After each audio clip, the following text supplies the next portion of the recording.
Bonsoir, bonsoir à tous.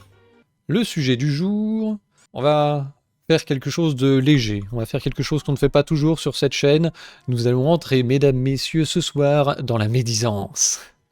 Nous avons des nouveaux Pokémon dans le Pokédex du gouvernement. Disons qu'ils sont nouveaux et ils font 2-3 conneries, c'est assez drôle.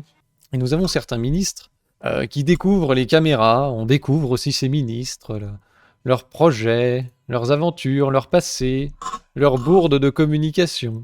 Et donc on va commencer tout de suite avec une certaine Marie Lebec.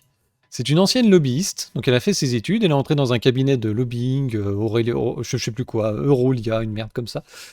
Et ça consiste à défendre les intérêts des clients du cabinet auprès des décideurs politiques, qu'ils soient à l'Assemblée nationale ou au Parlement européen. Et c'est tout naturellement que cette personne est devenue députée à l'Assemblée nationale. C'est-à-dire la personne même qu'elle cherchait à influencer. Pourquoi s'emmerder à aller directement parler à des gens qui ont été élus? Enfin bon, autant devenir directement la personne qu'on veut influencer, et comme ça c'est plus facile pour vendre les services. Donc cette dame est ensuite en relation avec d'anciens de ses collègues, qui eux vont défendre les intérêts des clients des cabinets. Il y a un conflit d'intérêts là-dedans qui est complet et total, mais c'est pas grave, ça gêne personne. Bref, tout ça pour dire qu'elle a fait carrière dans La République En Marche. Elle était d'abord LR, et puis comme elle a senti le vent tourner en 2016, pouf, En Marche. Et depuis, elle est députée La République En Marche. Et elle a été porte-parole du groupe LREM à l'Assemblée. Et c'est tout naturellement que dans le gouvernement Attal, qui réunit, vous allez voir, un certain nombre d'anciens du mouvement En Marche, qui étaient là au tout début, c'est tout naturellement qu'elle est devenue ministre déléguée à la relation avec le Parlement, enfin une espèce de bullshit job comme ça. En gros, maintenant, elle est la lobbyiste du gouvernement auprès des députés. Et donc, cette dame s'est dit, je vais faire une opération de communication pour montrer que je suis proche des Français et que je suis une ministre normale, comme tout le monde, etc. Et elle a fait le coup classique, je prends les transports en commun. Sauf que ça a mal tourné. Ministre qui arrive au Conseil des ministres en métro, c'est une image qu'on n'a pas l'habitude de voir. C'est pourtant mon quotidien en tant que parlementaire, et donc tel que je le fais d'habitude, je me rends au ministère en transport. Et... A few moments later. Depuis ce matin, vous avez hérité d'un chauffeur ?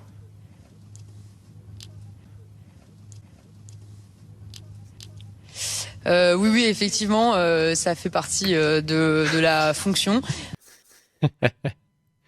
Oups. Eh oui, c'était juste pour ce matin. On n'allait pas quand même faire du métro toute la journée, faut pas déconner. Hein. Donc voilà, l'opération de com a tourné court, sous les yeux médusés des journalistes. Alors, il y a eu un petit montage, le blanc n'a pas été aussi violent, mais c'est drôle, quoi. Donc oui, hein, ces gens ont des chauffeurs, parce qu'après elle te dit, oui, il faut quand même aller vite pour aller au Conseil des ministres, voilà. Donc elle est allée à son ministère en métro et elle se fait filmer. Puis quand elle prend sa voiture avec chauffeur, là on évite de le montrer. Bon, comme elle a un peu, comme elle a pas trop réfléchi, je sais pas dit, mais c'est vrai qu'ils vont peut-être me faire la remarque. Mais là, elle avait pas invité les journalistes à venir la voir dans sa bagnole avec chauffeur. Donc tu vois un peu le niveau de mémoire et de réflexion de ces gens qui ont fait un tour du bocal dans Paris, tu vois, comme les poissons rouges, et ils ont oublié ce qu'ils ont fait le matin. Du coup, il peut y avoir des incohérences dans la journée. Bref, donc cette dame est une professionnelle de la communication. Voilà, elle a bossé dans un cabinet qui s'occupe de relations publiques. Ça en dit long, hein. J'espère que c'était pas trop facturé, pas facturé trop cher tout ça. Alors on continue avec un nouveau chouchou. Oui, voilà, donc comme je vous le disais dans la précédente vidéo, le nouveau gouvernement de Attal, pourquoi est-ce qu'on a pris un mec le plus jeune de la 5ème République, etc., pour faire de la com, parce que les mecs n'ont plus le pouvoir. Donc comme nous le listait le cercle Aristote, on a eu Attal chez les inondés, hein, d'ailleurs ils étaient très contents, ils se sentaient compris. Le lendemain, il y avait Attal au commissariat, puis Attal au collège, et puis maintenant ça va être Attal à l'hôpital. Ils vont aller au CHU, et donc à chaque fois il va voir les gens, puis il leur dit oui, je comprends vos problèmes, oui vous avez raison de vous plaindre, et puis d'ailleurs on est de tout cœur avec vous, et je promets des milliards et des millions de dépenses et de machins pour répondre à vos problématiques. Et puis ensuite il s'en va, et il en a rien à branler. Derrière, après, c'est Bruno Le Maire qui viendra t'expliquer qu'il faut rationaliser les coûts parce que les intérêts de la dette vont devenir la première dépense du pays. LOL. Donc tout ça, c'est de la com, et du coup, on s'intéresse plus aux personnes et à leurs déplacements, tout ça, mais aussi à leur vie privée. On avait déjà vu ça hein, dans la précédente vidéo où c'était Attal, son parcours, sa vie, ses amours, ses machins. Et donc maintenant, on en est à comment bosser avec son ex. Le défi relevé avec Stéphane Séjourné. Stéphane Séjourné, qui a été nommé aux Affaires étrangères, hein, si je ne me trompe pas. Oui. Là aussi, plus jeune ministre des Affaires étrangères de la Ve République. Et c'est un gars qui était là depuis le début, un macroniste de la première heure.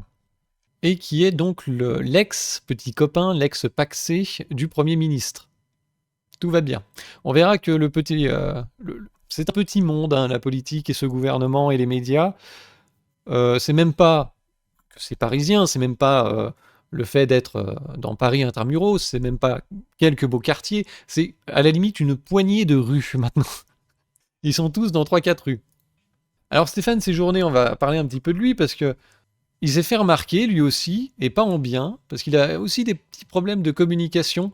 Là aussi, on va écouter ce qu'il dit, parce qu'il est allé en Ukraine. Il est allé en Ukraine, premier voyage, pour soutenir les Ukrainiens, etc. Alors on va écouter un petit peu ce qu'il a à nous dire. Je suis venu ici pour dire que la France soutiendra l'Ukraine dans la durée, et tant sur le point de vue économique, sur le point de vue militaire, sur le point de vue humanitaire. On va faire un certain nombre de visites et puis ce sera l'occasion, y compris pour nous, de voir ce qu'ont besoin aujourd'hui les Ukrainiens. Deuxièmement, je sais que les jours ont été difficiles pour les Ukrainiens ces derniers jours. Il y a eu des attaques sur les civils et donc il faudra donner aussi un coup de main sur la question notamment du renforcement des aides et puis créer les conditions européennes pour réussir le Conseil européen du 1er février. Ça sera aussi cet objectif. Bon, il n'y a rien qui va. Hein. C'est quand on compare avec les types des années 60 quand ils s'exprimaient à la télé, c'est catastrophique. Oui, ces derniers jours ont été difficiles, et puis attends, il y a ça aussi qui dit. Renforcement des aides, et puis créer les conditions européennes pour réussir le Conseil européen. Créer les conditions européennes pour réussir le Conseil européen. Ouais. Un programme en détail. Donc effectivement, certains ont fait remarquer qu'on ne dit pas sur le point de vue, mais du point de vue, ou sur le plan de, voilà, on va les aider du point de vue des aides militaires, financières, etc. On ne dit pas ce qu'ont besoin les Ukrainiens, mais ce dont ont besoin les Ukrainiens. Et puis aussi, bonne remarque, la France ne donne pas un coup de main, mais de mener une politique étrangère indépendante au service de la paix. Ça, on a l'impression que on est un peu les faire-valoir de l'Ukraine, on va les aider à déménager, genre le bon pote ou je sais pas quoi. On va donner des coups de main maintenant. Donc il est quoi? Il est ministre des coups de main à l'étranger? Alors ça continue, pas en bien. Pour vous, c'est pas forcément une obligation qu'il y ait un candidat ou une candidate Renaissance. C'est pas moi qui décidera personnellement, ça sera une décision d'abord des militants. C'est pas moi qui décidera, ou qui décidera, ou qui décidera, parce que pour ramer ça, il est assez fort. Ça continue, alors là c'est plus récent. C'est en Ukraine que se joue aujourd'hui la défense des principes fondamentaux du droit international. On défend les droits fondamentaux de la démocratie. Donc visiblement, il y a un petit souci de français quand même. On peut tous en avoir. Un petit mot mal utilisé, etc. Mais là, il a un problème. Donc effectivement, il y a des problèmes d'éducation. L'analphabétrave fait des ravages en France en ce moment et c'est un problème au niveau de l'éducation nationale et on va voir que la ministre est parfaitement au courant. Mais donc, Séjourné, il est actuellement donc dans un gouvernement qui contient une certaine personne qui s'appelle Rachida Dati. Des électeurs de droite nous ont rejoints il y a 2 ans, justement parce que Laurent Wauquiez et Rachida Dati représentaient une droite rétrograde à l'opposé de nos valeurs. S'il n'y a pas d'autre solution d'entente locale, alors je préfère perdre une élection. Donc là, visiblement, il y avait une histoire de bisbille au niveau des municipales, je pense. Hein. Donc Rachida Dati représente une droite rétrograde à l'opposé de nos valeurs. Ils sont actuellement dans le même gouvernement. D'ailleurs, Rachida Dati ne mâchait pas ses mots contre le parti En Marche il n'y a encore pas si longtemps, puisque c'était des traîtres, des canards sans tête, etc. Donc à 20 minutes, ils ont fait un petit florilège de 2-3 imbécilités. Voilà, 2-3 phrases comme ça qui ont été prononcées, qui sont sûrement malheureuses et qu'elles ne pensent sans doute plus aujourd'hui. Tout a changé, hein. C'est plus les mêmes, n'est-ce pas? Voilà, le rassemblement, ce n'est pas se mettre dans une petite salle, enlever son étiquette, dire que je suis pour tout le monde et avec personne. Vous savez comment ça finit la droite chewing-gum collée sous la semelle des marcheurs? L'incarnation de la droite chewing-gum, c'est Rachida. Nous n'avons pas la même vision qu'Emmanuel Macron sur la sécurité, l'écologie, l'économie. Une politique d'emploi pour les jeunes, ce n'est pas les emplois aidés des années 90 ou le service civique. 17 juillet 2020. Tous ceux qui ont fait des alliances opportunistes avec La République En Marche au municipal ont perdu. À gauche comme à droite, l'alliance avec En Marche, c'est le baiser de la mort. Donc Stéphane Séjourné lui crachait dessus, Rachida crachait sur les marcheurs, et finalement tout ce beau monde est dans le même gouvernement. Comme quoi les idées, la politique, tout ça, quand il s'agit d'aller à la soupe, on devient beaucoup plus flexible. Et en parlant de grand écart d'ailleurs et de problèmes dans l'éducation nationale, nous avons un léger problème, on va dire, avec Amélie Oudéa Castéra, on va l'appeler AOC. C'est pas comme le fromage, mais effectivement une personnalité locale, comme la France sait en créer. On va voir ça. Une espèce d'apparatchik de pouvoir qui est très doué dans le pantouflage. Bref, notre ministre de l'Éducation nationale, il se trouve que, comme d'autres, a placé ses enfants dans le privé. Voilà, Pape Ndiaye. Donc Pape Ndiaye, effectivement, lui aussi avait ses gosses à Stanislas. Sauf que, bon, ça avait fait un peu polémique, mais c'était passé. Pour elle, ça passe pas. Ça passe pas parce qu'elle a dit de la merde. Le problème n'est pas tellement qu'elle ait mis ses enfants dans le privé, finalement. Le problème, c'est qu'elle s'est un peu foutue de la gueule des Français, puisqu'elle a justifié ça d'une manière catastrophique. On va l'écouter, ce sera plus simple. La scolarisation de vos enfants au lycée Stanislas qu'on a appris aujourd'hui, c'est un lycée qui condamne l'homophobie, qui condamne l'avortement dans ses enseignements, qui prône la non-mixité. Est-ce que, dans votre vision de l'enseignement, ça révèle quelque chose? Non, là, vous êtes totalement dans le procès d'intention. Alors, moi, je vais vous dire, je ne vais pas esquiver votre question. Alors, elle va pas esquiver la question, mais en fait, c'est exactement ce qu'elle va faire. La première chose que j'ai envie de relever, c'est que d'abord, si on commence dès le premier jour comme ça sur des attaques personnelles, c'est aussi peut-être parce que ce matin, ce que j'ai pu exprimer était assez inattaquable sur le fond. Alors très bien, on va aller sur le champ du personnel. Alors, ce qu'elle a exprimé le matin, c'est du charabia, comme d'habitude, tu sais, de type macroniste, où les types arrivent à te faire des phrases très longues pour ne se dire strictement rien. Et il se trouve que c'est quand même intéressant de connaître les choix éducatifs personnel d'une personne qui va être ministre de l'Éducation nationale. Il me semble que ça peut-être en dire long sur la vision qu'elle a de l'éducation. Personnel. Eh bien, allons-y. Moi, je vais vous dire pourquoi nous avons scolarisé nos enfants à l'école Stanislas. Je vais vous raconter brièvement cette histoire. Celle de notre aîné, Vincent. Vincent qui a commencé, comme sa maman, à l'école publique, à l'école littrée. Et puis la frustration de ses parents, mon mari et moi, qui avons vu des paquets d'heures qui n'étaient pas sérieusement remplacés. Et à un moment, on en a eu marre. Comme des centaines de milliers de familles qui, à un moment, ont fait un choix, voilà, d'aller chercher une solution différente. On habitait rue Stanislas. Scolariser nos enfants à Stanislas était un choix de proximité.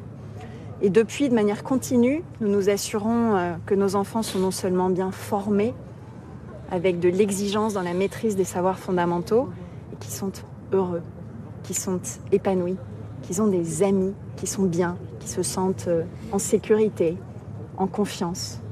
Et c'est le cas pour mes 3 petits garçons, mes 3 enfants qui sont là-bas. Alors je pense que, avant de stigmatiser les choix des parents d'élèves, il est important de rappeler que l'école, c'est celle de la République et que la République travaille avec tout le monde dès lors qu'on est au rendez-vous. Voilà. Alors, tu sens quand même qu'elle avait du mal à conclure son affaire et qu'elle savait plus trop quoi dire sur l'école de la République, puisque précisément, elle en veut pas. Et donc, elle finit par dire, oui, alors l'école, c'est la République et on travaille tous ensemble dès lors qu'on est au rendez-vous et gna gna, blablabla. Ça ne veut rien dire. Donc, elle n'a pas vraiment précisé en quoi c'était correct d'être ministre d'un truc qu'on esquive dans sa vie personnelle. C'est un peu comme si le ministre des comptes publics ou de l'économie en charge de l'évasion fiscale ou de la lutte contre l'évasion fiscale avait lui-même un compte non déclaré en Suisse. On n'y penserait pas, hein? Bon, ça a mal fini pour lui, tu vois, il a dégagé. Hein, les yeux dans les yeux. Oui, Cahuzac, exactement. Je n'ai pas de compte à l'étranger, penses-tu? Les yeux dans les yeux, je n'ai pas mis mon enfant à Stanislas parce que je considère que l'école publique est à chier. Elle te dit non, c'est juste, ouais, il y avait 2-3 soucis à l'école publique et puis bon, ben, on s'est dit faut changer. Oh, on est dans la même rue, c'est à côté, on va le mettre là, le gosse. Hein, voilà, c'était juste parce que c'était à côté. Et oui, il n'y a aucun rapport avec une certaine vision de l'enseignement. Alors c'est vrai que Stanislas, apparemment, c'est en ce moment épinglé. Parce que, comme c'est une école privée catho un peu vénère, ils font des cours en non-mixité, avec certains propos sur l'homosexualité, sur l'avortement. C'est pas forcément très woke. Donc à Stan, les 3 enfants de la ministre, âgés de 13 à 18 ans, ont expérimenté les classes non mixtes au collège, voilà, les enseignements qui condamnent l'homosexualité, l'avortement, le rapprochement entre filles et garçons, voilà, une vision rigoriste des mœurs et de l'exigence, que devrait avoir chacun des élèves. Une incongruité à l'heure où Amélie Oudéa-Castéa, on va dire AOC parce que c'est chiant, est la nouvelle ministre chargée de l'enseignement public qui par ailleurs va être saisie d'un rapport d'inspection sur Stanislas. Il y a un léger conflit d'intérêts là aussi, comme d'habitude. Coup dur pour AOC, son histoire, là, son charabia sur les heures qui n'étaient pas tenues, ça tient pas parce qu'en fait, son gosse, il a fait 6 mois de petite section de maternelle dans la fameuse école littrée. Et pendant ces 6 mois, il n'y a pas eu de problème de non-remplacement. Et ça va même plus que pendant 6 mois, puisqu'on a eu un témoignage. Non, il se trouve que mon enfant était dans la même école publique que le petit d'Amélie Oudéa-Castéra, l'école qu'elle a citée, l'école littrée. Il y a passé 8 ans entre la maternelle et le primaire. Il n'y a jamais eu d'absence non remplacée pendant 8 ans. Vous n'avez jamais eu pour jamais votre dans enfant. cette école. Nicolas, j'étais surpris que cette école soit pointée du doigt comme ça par la ministre. Elle l'a cité. Elle a dit c'était l'école littrée et dans cette école, il y a eu un paquet d'heures. Donc, moi, il n'y a pas eu de paquet d'heures d'absence avec mon fils. Et vous témoignez exactement comme l'ancienne maîtresse de cet enfant qui témoigne dans Libération et qui dit c'est une petite école finalement privilégiée, dans un quartier plutôt privilégiée, c'est ce qu'elle dit. Et elle dit il n'y a jamais eu d'heures non remplacées. À ma connaissance, jamais, non. Et c'était à la même époque que mon fils a le même âge. C'est à peu près de la même génération. Voilà. Du même âge. C'est tout le problème. Hein. Et donc, Samy, j'entends parfaitement votre témoignage. Donc, elle a menti. Elle se fout de la gueule des gens. Et si elle est allée à Stanislas, c'est par choix pour l'enseignement. Et ça pose un petit problème parce que maintenant, elle va défendre une vision de l'éducation qu'elle refuse pour ses enfants. Mais c'est bon pour vous. Écoutez-la. Jamais mon mari et moi n'avons priorisé autre chose que le bien-être de notre enfant. Moi, je crois en l'école de la République. Je crois en l'école publique. Je crois qu'il faut tous que nous ayons beaucoup d'ambition pour elle. C'est ça que je vais dire ce matin. Il y a des passerelles entre l'école, la jeunesse, les jeux. Et ces jeux avec Gérald, avec tout le gouvernement, avec le COJO, avec toutes les parties prenantes, le mouvement sportif, les élus, on va faire en sorte qu'ils puissent inspirer notre jeunesse, qui leur donne plus d'espoir, qui leur donne envie de se dépasser et d'aller eux-mêmes révéler leurs talents. Voilà, que des conneries. Donc ça se passe en 30 secondes, là il y a 3 étapes. L'école de la République, c'est merveilleux, j'y crois, etc. Mais j'y mets pas mes gosses. Ensuite, on noie le poisson, là l'autre, elle voulait relancer sur une question, etc. Ah oui, mais avec les syndicats, et puis Gérald, et puis les parties prenantes, et les COJO, et les trucs, on va tous aller au pays des merveilles. Et écoutez bien ce qu'elle dit à la fin. Sa vision, en fait, ça transparaît sa vision de l'enseignement pour vous, hein, pas pour ses gosses. Mouvement sportif, les élus, on va faire en sorte qu'ils puissent inspirer notre jeunesse, qui leur donne plus d'espoir, qui leur donne envie de se dépasser et d'aller eux-mêmes révéler leurs talents. Voilà, on va inspirer la jeunesse, leur donner de l'espoir et leur donner envie d'aller révéler leurs talents. Mais quand c'était pour placer les gosses à Stanislas, c'était pourquoi déjà? À quoi elle faisait attention? Et depuis, de manière continue, nous nous assurons que nos enfants sont non seulement bien formés, avec de l'exigence dans la maîtrise des savoirs fondamentaux, et qui sont heureux, qui sont épanouis, qu'ils ont des amis, qui sont... Voilà, rigueur et acquisition des savoirs fondamentaux, heureux, épanouis, qu'ils aient des amis, etc. En gros, qu'ils soient en sécurité. C'est-à-dire que le bordel dans l'école publique, c'est pour vous. La pédagogie à la con sur le thème il faut que les enfants s'approprient les savoirs par eux-mêmes et soient inspirés et aient de l'espoir et se découvrent et je sais pas quoi, ça c'est pour vous. Par contre, pour ces gosses, elle veut le meilleur. Donc l'école publique, elle y croit, mais c'est pour les gueux, hein, d'accord? Et ceux qui vont être amenés à diriger vraiment les choses, à faire les choses sérieusement, eux, on va s'assurer qu'ils maîtrisent les savoirs. Donc voilà un petit peu l'hypocrisie qui pose problème dans cette affaire. Parce qu'à la limite, elle dirait, moi je fous mes gosses à l'école privée parce qu'il y a trop de problèmes dans l'école publique. Et ça tombe bien, je suis ministre de l'éducation nationale maintenant. Et on va faire en sorte de tendre vers ce qui marche. Et vers ce que les riches, ceux qui ont les moyens, tous ceux qui veulent que leurs gosses réussissent, etc., privilégient comme type d'enseignement. À la limite, on pourrait dire, bon, très bien, pourquoi pas, c'est cohérent. Mais non, vous aurez l'école de merde, et eux, ils se réservent les bonnes places, et puis comme ça, il y a moins de concurrence. Faut pouvoir la payer, l'école. Eh ben, il paraît que c'est pas si cher que ça, genre c'est 3000 balles par an. Le plus cher, c'est de vivre dans Paris. Ça, c'est autre chose. Alors, tout ça nous amène encore à autre chose. On va faire un petit détour par les Panama Papers, qui ont contraint la Société Générale à faire le grand ménage. Vous savez que c'était quand? Oui, c'était ça en 2016, 2015, 2016. Une petite équipe de la CIA a débarqué dans les bureaux de Mossack Fonseca au Panama, un cabinet d'avocats qui faisait de l'évasion fiscale, qui organisait la paperasse, tout ça. Ils ont pris tous les cartons, ils ont emmené ça à l'anglais en Virginie, ils ont viré tous les noms des Américains, et ils ont donné le reste à un truc qui s'appelle le Consortium international des journalistes d'investigation. Et ensuite, ces gens ont diffusé le merdier dans tous les pays du monde développé, qui ont quelque chose à foutre en tout cas. En France, ça a donné une émission sur les Panama Papers, un cache investigation, qui mettait particulièrement la sauce sur la Société Générale. Son directeur général, Frédéric Oudéa, a alors qualifié de scandaleux les amalgames et inexactitudes de l'enquête. La nouvelle fuite du document de Mossack Fonseca révèle pourtant la fébrilité qui s'est emparée de la banque au moment du scandale et de son empressement à liquider la soixantaine de sociétés offshore encore actives, dont certaines ont pu dissimuler des fraudeurs fiscaux.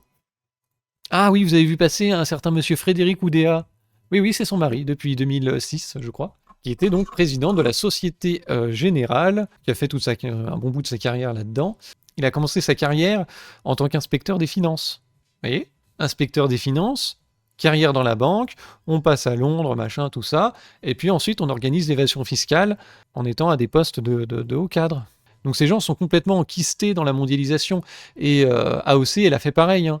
Elle a commencé en tant que fonctionnaire, elle a fait ENA, machin, dans la même promotion que Macron, et elle a été à la Cour des comptes au début, et ensuite dans un truc de finance, je sais plus quoi, enfin bref.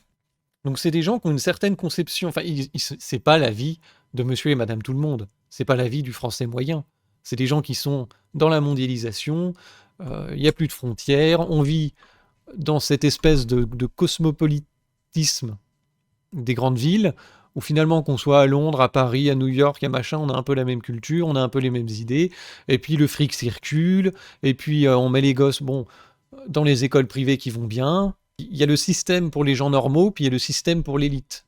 Mais elle va t'expliquer comment gérer le système pour les gens normaux, histoire de créer de bons petits travailleurs consommateurs débilisés, comme on aime en exploiter. Donc il y avait un petit mot sur la page Wikipédia de Frédéric Oudéa que j'avais envie de vous partager. En 2016, la Société Générale est la principale banque française concernée par le scandale des Panama Papers. La députée PCF Marie-Georges Buffet demande alors la démission de Frédéric Oudéa ainsi que des suites judiciaires, étant avéré que celui-ci a menti 4 ans plus tôt en assurant lors de son audition sous serment par la commission d'enquête sur l'évasion fiscale que sa banque ne détenait plus de filiales dans les paradis fiscaux. Coup dur. Le sénateur PCF Éric Bocquet a quant à lui annoncé qu'il allait saisir le bureau du Sénat en vue de poursuivre en justice Frédéric Oudéa pour faux témoignage au sujet de ses déclarations faites sous serment lors d'une audition au Sénat. Le 27 mai, le bureau du Sénat permet à Frédéric Oudéa d'éviter le passage en justice au grand étonnement du groupe communiste qui avait sollicité le bureau. Il est donc parti ensuite, il a quitté la banque en 2023 et il est depuis président de Sanofi. Voilà un petit peu pour l'affaire et l'état d'esprit un petit peu des gens qui nous dirigent. Alors tout ça nous amène au petit monde parisien.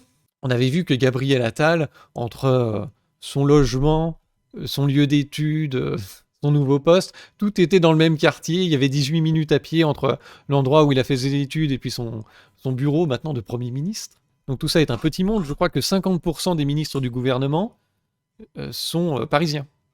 Ils sont nés à Paris, vivent à Paris. Puis Paris intramuros, là où il y a 5% de la population.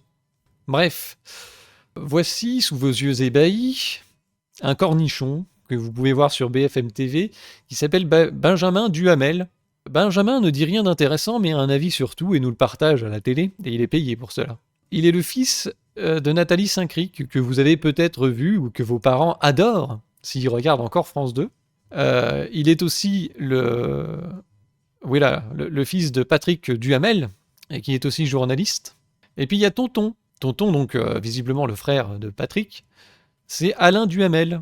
Lui aussi, indécrottable, donneur de leçons à la télé, suceur de tous les gouvernements, quoi qu'il en coûte, quel que soit le bord. À chaque fois, il est du côté du pouvoir à t'expliquer à quel point le gouvernement est merveilleux et magnifique, à quel point nous sommes gouvernés par des gens compétents, soucieux de la démocratie et du bien public et de tout ce qu'on veut. Donc voilà un petit peu la famille. Et il se trouve que ces gens que Benjamin a une cousine qui s'appelle Amélie Oudéa Castrea. C'est elle. Quand cette dame va à la télé, ou quand son action sera commentée à la télé, ce sera tonton, tata, retonton et cousin qui expliqueront en français pourquoi la cousine a bien bossé. Mais nous sommes dans une espèce de méritocratie, n'est-ce pas? Et puis nous sommes dans une démocratie, où chacun a sa chance. Ah oui, il y a de la mixité sociale. Hein? Ouais. Oui, tonton, tata, etc. C'est de la mixité sociale. L'un est ministre, l'autre éditorial. Vous voyez, ils font pas tous de la politique, quoi. Hein? Bref. Alors voilà ce que ça peut donner en exemple de courtisanerie. Ça, c'est quand même le plus beau. Il y en avait plusieurs. Il y avait aussi Brigitte Macron qui est venue à la télé nous expliquer pourquoi Gabriel Attal est beau, merveilleux et fantastique. Et oh, j'ai tout de suite vu. Bref.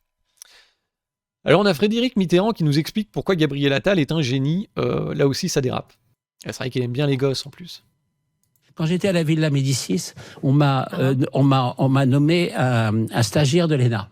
Bon, et donc j'ai vu arriver Gabriel Attal. C'était votre stagiaire à la Villa Médicis? Oui, une demi-heure, parce qu'après une demi-heure, on m'a nommé ministre, donc je suis reparti. Mais en une demi-heure, j'ai pris la mesure. J'en avais vu des freluquets qui arrivaient pour essayer de faire des trucs. En une demi-heure, je me suis dit, mais celui-là, il est extraordinaire. Bon. En une demi-heure, vous vous êtes dit, il ira loin. Ah bah oui, je me suis dit, il faut que je reste. Il faut que je reste avec lui, il ne faut pas que je devienne ministre. Il va m'apprendre plein de choses. Bon. Eh ben voyons. Ça rend intelligent d'avoir un poste, entre guillemets, important. Enfin, c'était important avant. Maintenant, si on peut mettre Gabriel Attal, c'est que ça n'a vraiment plus aucune importance. Et donc là, vous avez vraiment le léchage de couilles stratosphérique. Je ne sais pas quelle casserole ce pauvre monsieur se traîne. Il va peut-être un jour nous faire il va nous faire une palmade. Donc il a été subjugué par le stagiaire, et c'est une fois que le type est ministre qui vient à la télé te dire là, il y a un type qui est formidable. Mais avant, il se mouille pas. C'est fou comme d'obtenir un poste peut rendre quelqu'un d'agréable. Hein? C'est des courtisans. On est à la cour du roi Soleil, donc on a une petite cour de gens comme ça qui veulent des postes, que ce soit Jacques Lang, Frédéric Mitterrand. Et donc tous ces gens veulent des prébendes. On n'a pas encore eu Manuel Valls, je crois. Est-ce qu'on a eu Manuel Valls? On me dit dans l'oreillette que Valls a dit du bien de Gabriel Attal. Alors voilà un petit peu les dernières débilités du gouvernement actuel. On nomme des lobbyistes qui vont s'occuper des relations avec le Parlement. On a un illettré de service, ministre des Affaires étrangères et de l'Europe, et qui veut faire... comment il dit déjà? C'est tellement con, j'arrive plus. Créer les conditions européennes du Conseil européen. Tout ça, bien sûr, se crache à la gueule toute l'année.